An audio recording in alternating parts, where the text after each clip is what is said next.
Mike brought this over. He must be in a generous mood. He also got me this jacket. He filmed this. It's my cousin Sylvia and Ricardo from Gropalo. This was June 2005, 1 hour and 2 minutes, produced by Michael Joseph Cellini. That's a wealthy couple. It's the Sausage Factory people. And I've never been to this place in Italy, but they have a resort place. It's a hotel. It's out in the countryside in Gropalo. We're distantly related. Sylvia and Ricardo Cellini. Yeah, 2005. But there was blue ones, but my mom has a blue one like this. My mom's originally from Connecticut, and it's a cold, it snows. A lot of her friends would wear turtlenecks in their yearbook. Her old boyfriend, this is way back when she used to date a guy from the Bronx, gave her a crucifix necklace, and my dad saw her wearing it when she came, because she moved to Pacific Beach with her brother, my uncle, Perry. He has a red beard, and my mom's blonde, and they're Scottish Boyd clan there. She moved to Pacific Beach, and my dad just happened to live in the same apartment complex. He met at a Catholic church, and they started dating, and she's younger than him, and she wanted to be she wanted to be a stewardess. That's right, stewardess. She'd be an online stewardess. Yeah, so the airport, everything's changed so much. It's not the way it used to be. She just so happened to live in the same apartment complex, and they started dating, and one thing after another happens, and Lori was inside of her stomach in a really fast amount of time, and they hurried up and got married at the Catholic church. Yeah, it's usually how it goes, right? I've never been pregnant. I've actually, as wild as I've been throughout the years, I've never produced children. I've never been pregnant. I was engaged for years. No, I don't have kids, and I've never been married. My brother's never been married either. He was in the military. He was stationed in Germany and Maryland, retired VA guy, and he brought me this. Yeah, and I got it from Macy's. He gave me a Macy's card, and I chose it, and there was only 2 of the red left, and all of the blue ones were out, and it was called a boyfriend jacket. It's more kind of manly suit jacket with a little bit of a light shoulder pad, and I don't know, it's like my mom's style. She used to even record herself on a tape, and her playing the piano. She was a pianist, and her cousin Judy's bird was in the background, and she would talk, and I could hear a little similarity when she was really young. I could hear a similarity, and we do have a little bit of a sarcasm. Like, Lori's the most sarcastic. She's very sarcastic, but she's funny and nerdy and quirky, and Kevin and her laugh, and it's like anxiety. They're always laughing. But they're not mean sarcastic. They're not brash. They're not annoying New Yorker, real rude and rough. Lori doesn't curse like a sailor. She's not one of those. She's not worldly. She married a religious Christian guy, and they met at Horizon. She's not a worldly lady, but she's sarcastic and funny and silly, not in a rude way. There's a lady where I work with in the senior home. I work for St. Paul's, and I got in there, and I knew I was getting myself into because I used to be a caregiver. First, I worked for a restaurant, and then I were working there as a server. And Liz got the bad reputation to be rude, but just days ago, I was working with her, and I heated her panura soup, and she's all, "Oh, thank you for doing that for me." And she wants to be my friend. She doesn't want to call me a server even. If she wants to call me her friend, I heat up her Lipton black tea and give her sugar. She forgets I got her sugar. She wants even more packs, and always chopping up her meat and giving her extra gravy. And on the blue section where I work, it's going down. There's a yellow and there's a red. But this section seems to be all the people who are going real down, who are going blind, who are really old, go in that section. And she's from Danbury. And she asked me, okay, are you from New England? I'm like, no, it's probably my mannerisms. And I'm not from New England, but my mom's from Bethel, Connecticut, and she's from Danbury, and her parents had a shop in Danbury back in the day. So that would have been in the 1800s. It was ladies in their 80s, and she dyes her hair purple. It's all brown and purple. She has a son who's like in his 60s. He's like my mom, but his hair's all white and gray. He's like a computer nerd guy. He's a big time computer geek. And he came there and he hugged her. Like, that's definitely one of her sons. But she's a nice lady. I worked for there about a year now, and I didn't think I would work there that amount of time because it's through an agency. And I used to work for senior care before. One of my first clientele I met at church. As I said, that it's always the people you least expect who are polyamorous, promiscuous. This girl, lady, you would never guess. She's in a wheelchair, big, likes to eat. She loves food and sex. And she told me that she used to live with 3 men. And for me, I was a young girl walking around like that to me was like wild. But she had bipolar disorder, but my dad has bipolar, and he was going off of his meds. He was going down with his meds. He was stumbling at the mall next to me, and I was distancing myself from him so it looked too weird that this guy's, weird in public. I wasn't easily embarrassed. Like, some people are embarrassed to even go to a thrift store or Ross and shop. I'm not.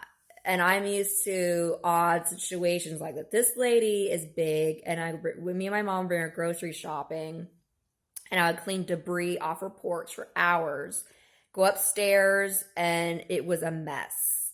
Her windows were filthy with flies all over the place in the corners. There was a bunch of photo albums I had to organize.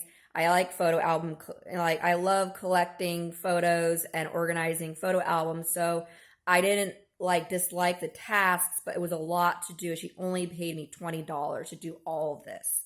Vacuum her place, help her out with medication. At least I didn't toilet her. That's a really hard job, or showering, but just do things for her around the house and get her recycles out. And it was just a mess because she had arthritis, diabetes.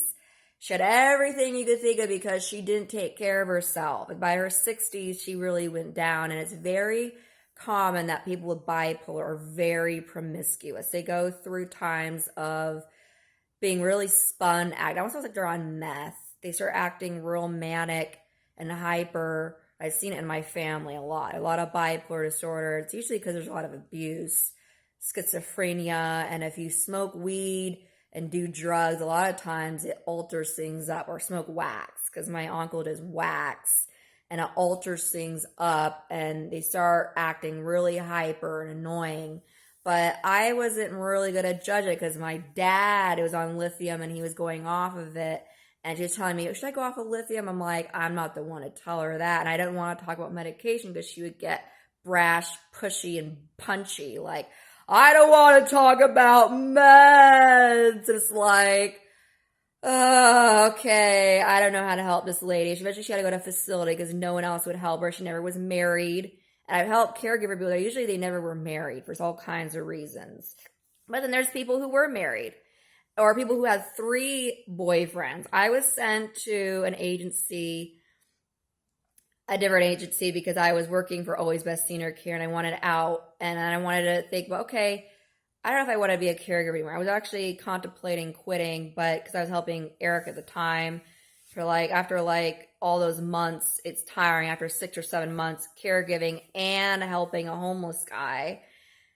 Here I'm just someone he's leaning on, and I've always been a very generous girl. I like to help people out, but it was starting to really wear on me with my stomach problems. I know that a lot of people do heroin who have IBS, like Kurt Cobain. He had IBS and would do all kinds of drugs. Savannah, the porn star Savannah that I'm really connected to, that I have dreams of, that I actually like, but I don't really like pornography. I'm not a fan of porn, but I'd actually like Savannah very much. I know a lot of people didn't like her. She had a reputation to be a bitch at the end of her life. Nobody liked this girl at the end of her life, but in the beginning, she was from Burbank. She used to be a cheerleader, athlete, kind of a girl, sportsy. She liked acting, and her name was Shannon Wisely. She dated Slash, and Vince Neil, and she was a wild child, but like she was generous. She helped people who had AIDS. She liked to help friends who were poor. She felt she had to. She had a responsibility to help people because she was rich. She loved buying expensive white high heel boots. I like those kind of boots she would wear. And her style, satin and velvet, and she loved white cars. Something about her, when I see her in like a dream, she's like an angelic woman. Her hair is naturally blonde, like my mom. My mom was a basketball player from Connecticut. She just kind of had a girl next door kind of personality. She dated Pauly Shore. She just, something about her I liked, and she was generous. She gave her money out, and she went broke. By tax season, she owned the IRS thousands of dollars. She pretty much was broke, split personality, didn't know how to handle her assets and life, and the people she was around were definitely not good influences. Silver Cane was a nickname from the porn industry because of cocaine, but heroin was her drug of choice, and that's the worst drug to get off of. So she was an advocate to help people who had AIDS and wanted to help people with AIDS and all of that. But that's just a strange connection that I have with that lady. I don't know what it is, but I had helped a woman. I was sent the first day, and I noticed she was polyamorous. She had 3 boyfriends, and I was babysitting her younger daughter and her older son, who had dyslexia at the time, and she was from Brazil. And I had no problem babysitting. I hadn't babysat a long time by that point, kids, but one of the guys came out, smoking a cigarette, and he acted real distant, like kind of looking away, and I hate that kind of suspicious kind of feel. And I just kind of looked at him, like, acted normal, like, oh, hi. It was at the end of the shift when the girl had come back, the woman had come back. She had a bunch of sand on her legs, and she was, like, from the beach. She came out from the beach after, like, 5 hours. And I was pretty sure what was going on. I know that rent is very expensive nowadays, and a lot of people do it to split off with rent, and it just happens. You meet off Craigslist, that kind of a thing easily happens, and the more the merrier you want. It's not just the paid, not the rent. Well, money is a part of it. Men are money, but also, girls like the attention and love, especially if there's no dad around anymore and the kids don't really know the dad. And there's a lot of negligence, and after a while you will consume people's attention when you're neglected, like Savannah and other people who wanted that attention and love, and real bad, become really needy. But I helped a couple after that, and I remember before I had walked into their house, something had told me that you're not going to return here after a while. And I have been to many rich people's houses, and I worked for the rich in La Jolla before this, but this guy, I walked in there and I felt like all love was sucked out. So I walked in there, and he both are rich. They both married each other and knew they're planning to buy a house around that time. It's strange because he was going down real hard, getting old and senile, and she would go and cry in her car. She had a bunch of bottles of wine in her kitchen, and he had rows and rows of designer shirts in a walk-in closet, and he had watched Mass on a laptop computer and was just kind of like, he's obsessed with Mass and going to Catholic church and talking to his friends about married life and all that. They married in their later on years. He looked about 60 when he married her, and she looked about 54 when they married. I saw the wedding pictures, and her mom had just died. And they had displayed one of her designer purses and her designer glasses at the funeral. And she said all her closest caregivers came to the funeral, and it was real, like, out there, like, bougie. And I was like, okay, that's nice. I was there twice, and I didn't return. I remember I was talking to him, trying to start conversation, like, it must be a joy to have grandkids. He's like, oh, it was a joy until they stopped visiting us. And I'm like, Like every single time I try to be more upbeat, fun, have fun with a couple, it felt like it was just tackled down and it was impossible. He was going through physical therapy at the time, was old grump. People get dementia and Alzheimer's. They even eat their own feces. I've seen it. And the couples are upset and going down. That's why they hire caregivers, because they're really overwhelmed dealing with it by themselves. And I could see I was working as a caregiver about 5 or 6 months around this time and helping Eric out, and he was leaning on me. I was just like this half dead girl that I was ready to just die myself doing my stomach issues. But here's this half dead girl walking around, floating around with a extra soul spirit that's all tainted and messed up, and he's leaning on me for money and everything. We're like two floating around souls. You'd have dreams about us floating around the sky always. And I was easy to manipulate to help people out very much then, even more because of my spiritual state and all what was going on at the time. I was just kind of like very unpredictable, almost like I was being controlled when I would go on over the car and near the wheel. I felt like almost like it wasn't even me there. It was like weird stuff would go on all the time. Weird situations would go on. My car would suddenly need to be charged up. The battery would die, and all kinds of weird things would happen when I would help him out all the time. It wasn't just a coincidence, and he knew it, and he told me it's not just a coincidence that always weird stuff happened when you help me out. I'm like, I know, like all kinds of weird stuff would go on, and eventually couldn't get help from me anymore. And it was just fate that we even helped each other out in a way. He helped me in a way. He helped keep me alive because I was very depressed at the time, and I wasn't doing so well myself. It was kind of like this floating soul. It was so weird. But it's all over now. But I got out of caregiving and I started serving and dishwashing and doing kitchen work. And, you do food prep. And Liz likes me. She's got to know me a lot. And I know the residents really well. And that's what I'm doing now at this stage. Mike got me this jacket. So that's the nicest jacket he's gotten. He got me this shirt too. And the skirt, and he's worked for like Nordstrom and like Home Depot, and he just is in a generous mood probably. This is actually from Etsy.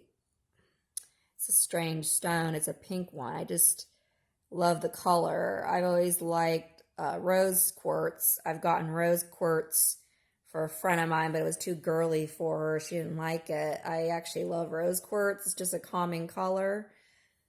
And red, it just calms me. It's like color therapy here and floral things. I did it just to actually make myself happy when I was very depressed. I started doing art more. I even bought acrylic paints. I actually bought the acrylic paints for a guy, and eventually he blocked me off of Facebook and didn't want to date me after all because he had some problems. He was going broke. He was not doing good either. And a lot of people are going broke and barely paying their rent. He was living in El Cajon and barely making it. I've had interviews. Actually, I had an interview in El Cajon just yesterday at Black Angus. It sucked because I waited, and he told me we're actually not hiring bussers. And that they've had the same busser for like 25 years, the same lead guy. I was like, wow, here I'm waiting during lunch hour. I'm starving. Thanks a lot. But I gave her my resume and card. I'm like, bye. And my dad did work for Black Angus years ago, but that was in the 70s. And everybody was doing drugs on the job. And he didn't like it. Black Angus was different. It was a party place then, real greasy. He did things real greasy. It's like, this is grease. And it's like, you get to feel right away. It's good to usually just quit after just 3 days. And Dad was probably wondering why I quit that job after just 3 days, but it's because it really needed to be finished fast. You get the message and consume the message and leave. Don't drag it out because eventually things get worse really fast. But yeah, blacking is sounding like a hellhole, like really bad. People, doing pills and like drinking. And why would you want to work there for a year and don't get stuck? Just leave, just quit.